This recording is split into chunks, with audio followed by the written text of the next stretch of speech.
Everybody, it's Craig. We're still on that 1270 case.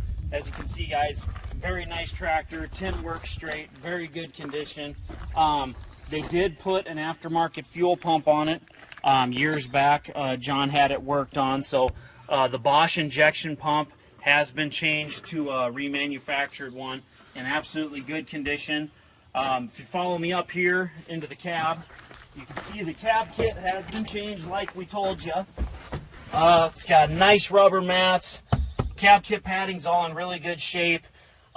Very clean tractor. Now, the compressor has been rebuilt. The air conditioning's not working. We know it needs Freon, but the compressor was rebuilt years ago, so it shouldn't take much to get the air conditioning working.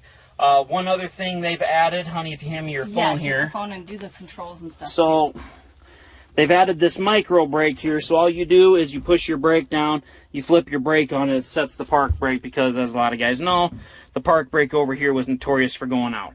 Again, it's a quad range power shift. You got 4 ranges, 3 power shift gears, and a reverse. Got your remotes right here and your PTO.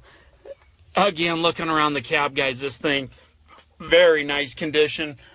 This is where I was talking, the headliner's just kind of peeling back, so put a little glue back up there and stick it back to the ceiling. It's ready to go.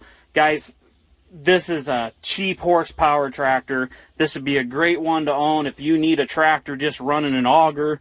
Makes a nice baling tractor all around. Really good unit. Nice one to own here.